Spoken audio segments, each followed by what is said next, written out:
Ito po ang nangyari sa aking paa, non-surgical Achilles tear. Yan po, June 27 po nagsimula at ako po ay nilagyan po ng semento for 2 weeks.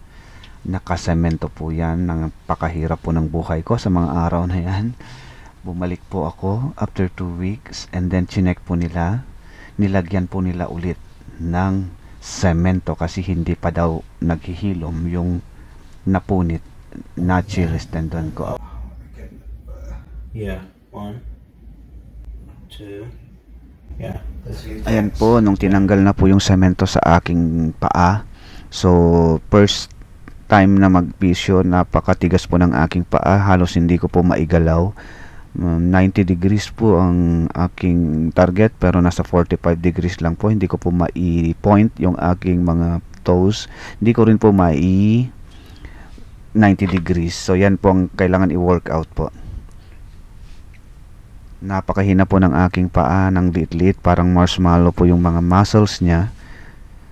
Yan, nilagyan po ako ng air cast after that. So 8 weeks, lumipat po ako ng therapist. So hindi na po kailangan magsuot ng ng boots pag nasa bahay, pag naliligo, pag natutulog ay hindi na po kailangan para matrain po yung paa ko na wala na pong boots after 8 weeks. So napakahirap po, ang hirap po mag-adjust kasi feeling mo para kang Barbie pa rin na nakahilto ang paglakad mo. Pero ang payo nila kapag nasa matataong lugar ay kailangan isuot para in order for sa mga ibang tao na alam nila na may injury po ako. Yan, na ilalakad ko naman paika-ika, maliit ang aking injured foot, so nagkukulaps po siya pag matagal po akong nakatayo. So kailangan po ng maraming exercises.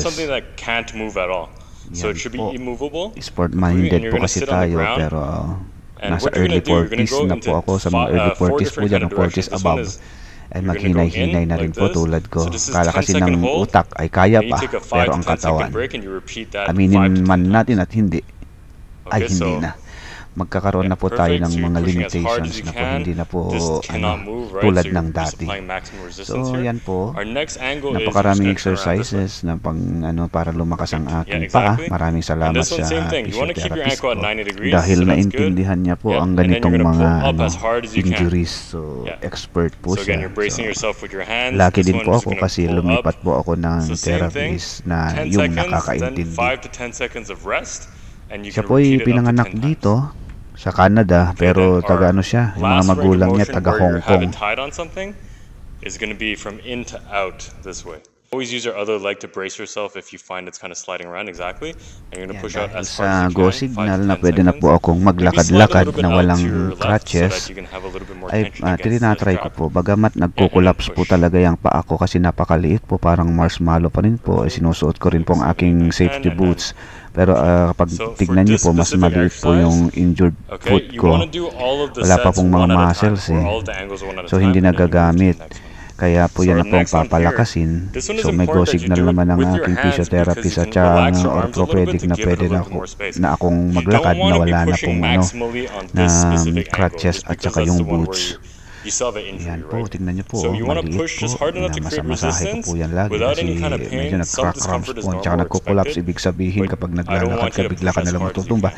13 weeks, yan, matagal po akong hindi nagtrabaho, matagal po akong hindi nag-exercise ng mga ganyan. So ayan, tignan nyo po yung muscles ko, meron na pong mga muscles yung aking paa, bagamat sa injured na parte ay wala pa rin po. Tignan nyo, mataas po yung muscle niya.